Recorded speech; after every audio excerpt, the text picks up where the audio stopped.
10월 첫 주말 토요일 아침입니다. 오늘도 주님과 함께 힘차고 이리 복된 날 되시기를 바랍니다. 찬송가 380장 함께 부르시겠습니다.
세상 살아갈 때에 주를 더욱 사랑합니다.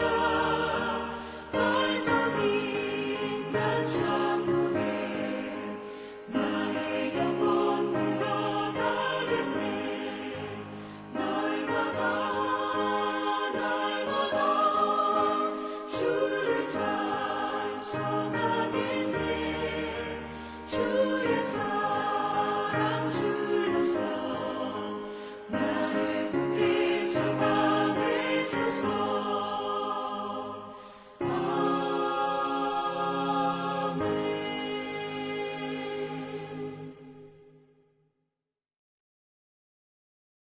이 아침에 주시는 주님의 말씀은 잠언 4장 1절로 9절까지 말씀입니다. 아들들아, 아비의 훈계를 들으며 명철을 얻기에 주의하라. 내가 선한 도리를 너에게 전하노니 내 법을 떠나지 말라. 나도 내 아버지에게 아들이었으며 내 어머니 보기에 유약한 외아들이었노라. 아버지가 내게 가르쳐 이르기를 내 말을 네 마음에 두라. 내 명령을 지키라. 그리하면 살리라. 지혜를 얻으며 명철을 얻으라. 내 입의 말을 잊지 말며 어기지 말라. 지혜를 버리지 말라. 그가 너를 보호하리라. 그를 사랑하라. 그가 너를 지키리라. 지혜가 제일이니 지혜를 얻으라. 내가 얻은 모든 것을 가지고 명철을 얻을지니라. 그를 높이라. 그리하면 그가 너를 높이 들리리라. 만일 그를 품으면 그가 너를 영화롭게 하리라. 그가 아름다운 관을 네 머리에 두겠고 영화로운 면류관을 네게 주리라 하셨느니라. 아멘. 잠언은 지혜 있는 삶이 어떤 삶인가? 하나님을 경외하는 사람이 지혜 있는 삶이다. 그리고 지혜 있는 사람은 하나님의 뜻을 따라 삶의 원리를 하나님의 뜻을 이루는데 삶의 원리를 두고 사는 사람이 지혜로운 사람이라고 가르치고 있습니다. 계속해서 지혜에 대한 이 말씀을 우리가 묵상하는데 오늘 본문은 특별히 가정 안에서 어떻게 사는 게 지혜 있는 삶인가라는 걸 우리에게 귀하게 교훈하고 있습니다. 가정 안에서의 지혜. 자, 오늘 1절의 말씀을 보면 아들들아 아비의 훈계를 들으며 명철을 얻기에 주의하라. 아비의 훈계를 들으라고 자녀들에게 권하고 있습니다. 그래서 이제 가정 안에서 어떻게 하나님의 말씀이 전해지는가, 하나님의 지혜가 어떻게 자녀들에게 기승이 되어지는가 하는 거, 오늘 그런 교훈을 찾아볼 수 있어요. 자, 그래서 이 잠언 이는 오늘 본문에 이런 말씀은 지금 전부 솔로몬이 다른 데서 이제 하나님 주신 지혜와 또 듣고 또 배우게 알게 된 이런 교훈들을 종합해서 그가 말하고 있는 겁니다. 네, 솔로몬의 말이다. 직접적으로는 솔로몬이 아들들에게 전하는 말로 들어도 좋겠고요. 또 이제 이 말씀을 결국 근본적으로는 하나님께서 그의 자녀인 하나님의 백성들에게 주신 말씀이다. 오늘 우리는 그렇게 듣는 겁니다. 자, 보시면 2절에 보니까 내가 선한 도리를 너에게 전하노니 내 법을 떠나지 말라. 선한 도리, 옛적부터 내려오는 하나님의 지혜의 말씀을 의미하는 겁니다. 아버지가 아들들에게, 자, 아버지도 하나님의 말씀으로 깨우침을 받아 여기까지 살아왔어요. 근데 그도 이제 어른이 되고 자식을 낳았어요. 자식들에게 이렇게 예로부터 배워오고 깨닫고 지켜온 하나님의 말씀의 도를 자녀들에게 가르치고 있습니다. 지금 이 본문의 말씀이 직접적으로는 이제 솔로몬이 쓴 거다라고 볼 때, 그는 솔로몬의 아버지가 누굽니까? 그 유명한 다윗 왕이잖아요. 다윗이 얼마나 하나님을 경외하고 하나님을 사랑한 사람입니까? 그는 말로 삶으로 하나님 경외하는 삶이 무엇인지를 보여준 사람이거든요. 다윗, 솔로몬 왕은 아버지 다윗으로부터 너무 많이 배웠어요. 하나님을 경외하는 건 저런 거로구나. 인생의 지혜는 바로 저런 거로구나. 많은 말로도 배웠겠지만 다윗 왕의 삶을 통해서 얼마나 큰 교훈과 감화를 얻었겠습니까? 그런 솔로몬이 왕이 돼서 이제 그의 아들들에게 또 이렇게 가르치고 있는 겁니다. 나는 나의 아버지로부터 배워서 내가 이렇게 살고 너에게 전한다. 그렇게 솔로몬의 말을 듣고 있는 아들 입장에서는 우리 할아버지 때로부터서 대대로 내려온 하나님의 말씀이고 가르침이고 교훈이고 지혜로구나. 이러면서 지금 이 솔로몬이 자녀들에게 권하고 있습니다. 네, 권고 격언이죠.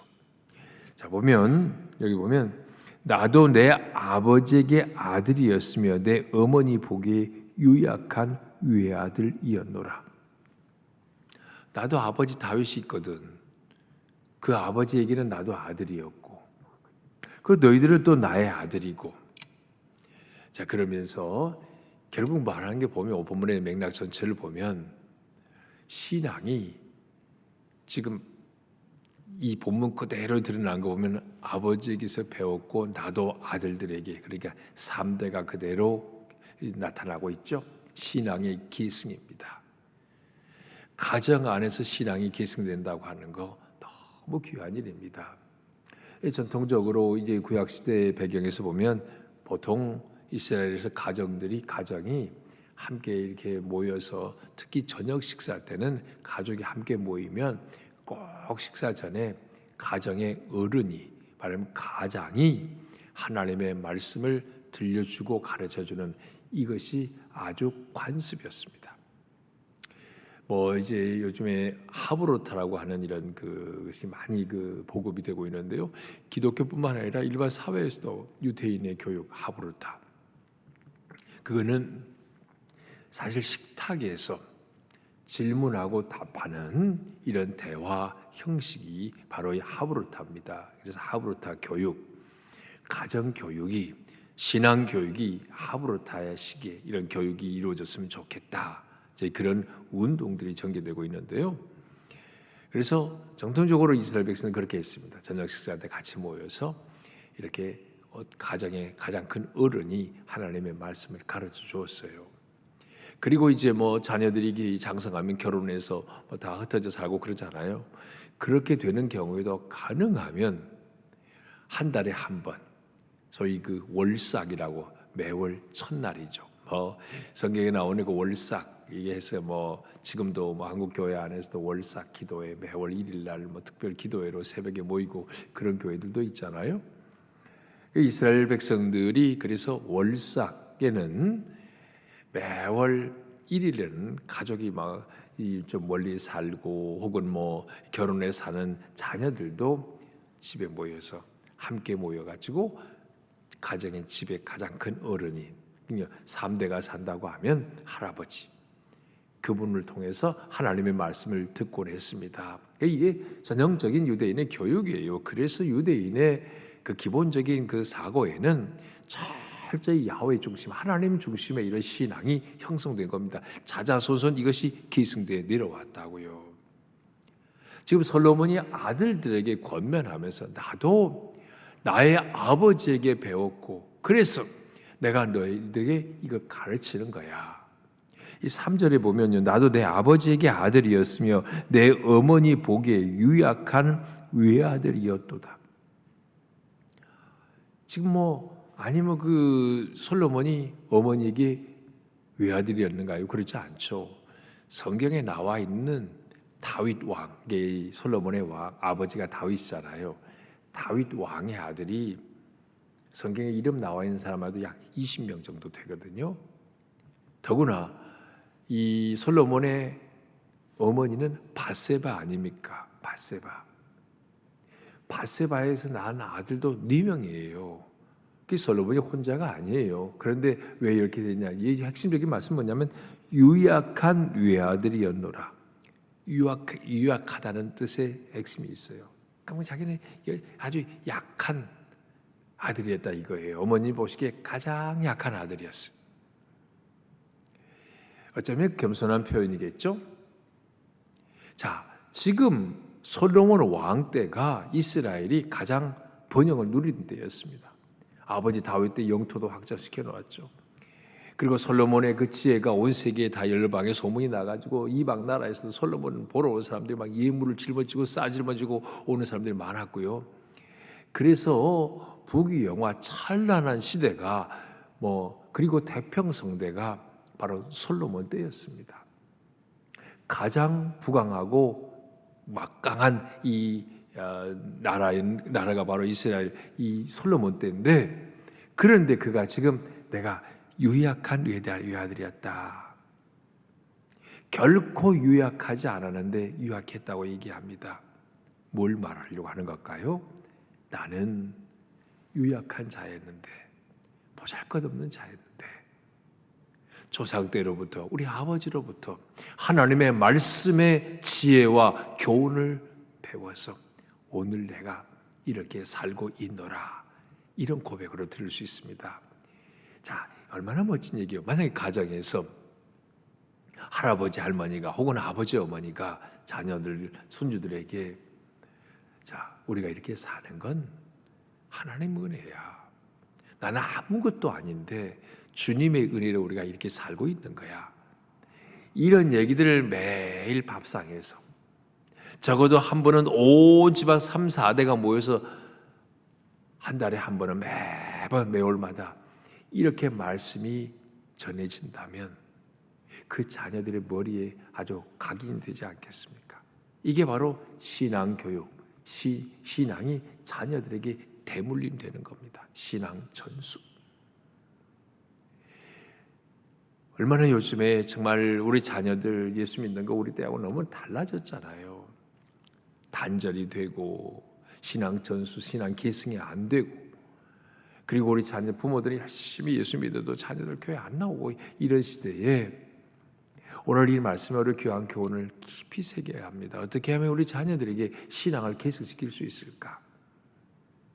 우리 기독 부모들도 반성해야 할 거는요, 많은 경우에 그냥 예수 믿어도 자녀들 보고 그냥 공부 잘해라, 좋은 대학 가라, 그래야 너 잘 먹고 잘 사는 거야, 이런 논리로 자녀들에게 공부를 압박한다고 하면 너 잘 먹고 잘 살기 위해서 공부 열심히 하고 잘해, 좋은 대학 가, 그렇게 말하니까 결국은 좋은 대학을 가든 안 가든 아니 가는 경우에 그래서 잘 되는 경우에 자기만 아는 거예요.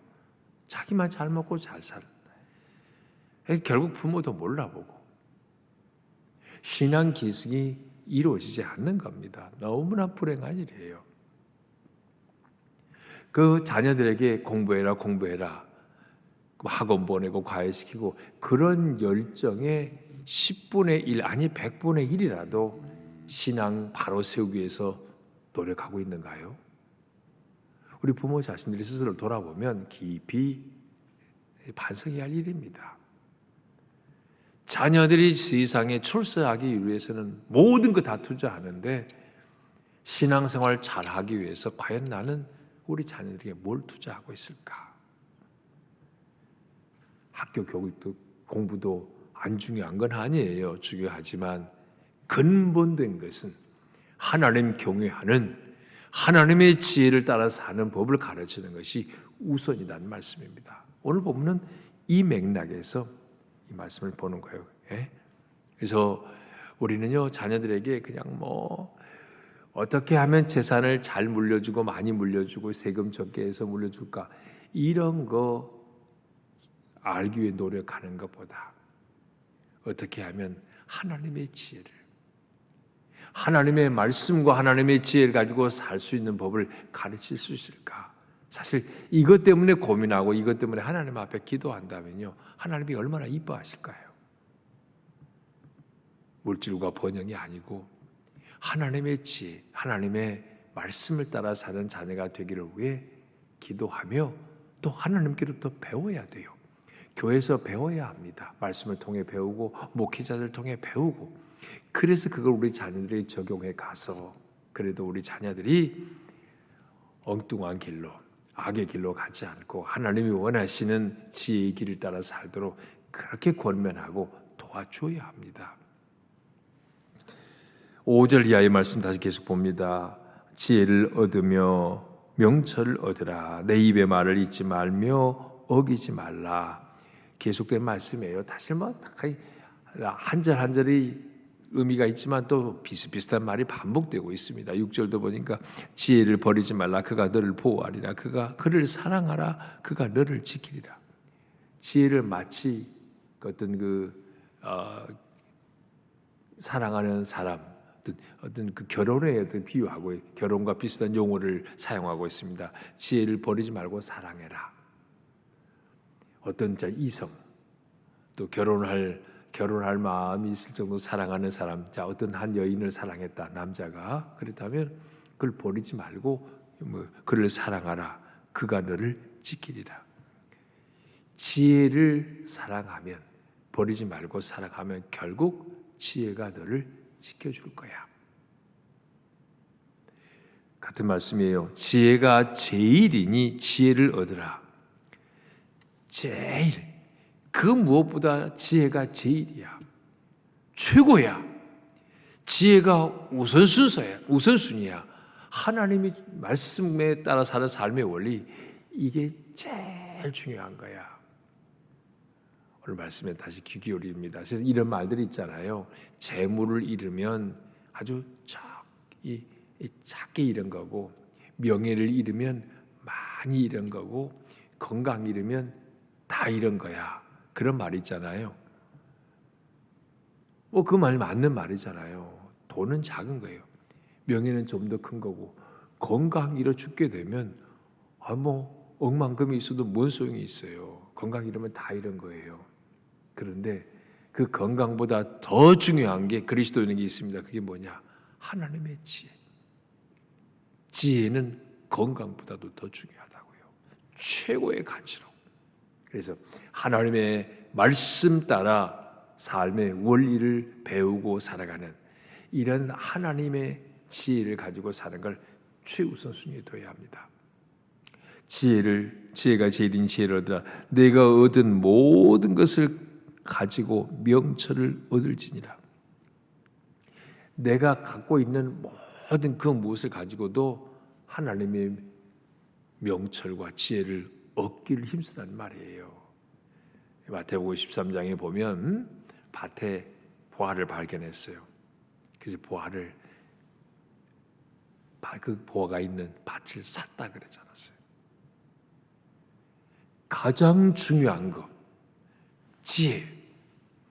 하나님의 말씀에서 오는 지혜가 가장 중요하다 그러면 모든 걸 가지고 모든 걸 투자해서, 다시 말하면 돈을 들여서, 시간을 들여서, 몸을 들여서, 모든 것 다 들여서라도 이 지혜를 간직해야 돼요. 가장 중요한 게 있다면 그 말씀입니다. 내가 얻은 모든 것을 가지고 명철을 얻을지니라.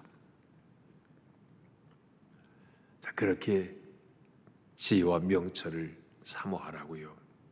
자, 그런 자에게 어떤 축복이 주어지냐면 그를 높이라. 그리하면 그가 너를 높이 들리라. 만일 그를 품으면 그가 너를 영화롭게 하리라. 지혜를 높여요. 그리고 그러면 그가 너를 높이 들려줄 거고, 그를 품으면 그가 너를 영화롭게 하리라. 결국 여기서 말하는 지혜, 잠언에서는 지혜가 뭐라고 그랬어요? 하나님을 경외하는 게 지혜의 근본이라고 그랬죠. 지혜를 높이는 건 하나님을 높인 것과 다름이 없습니다. 하나님을 높이고 하나님의 말씀을 높이고 하나님의 지혜를 높이면 하나님이 너를 높여주실 거다.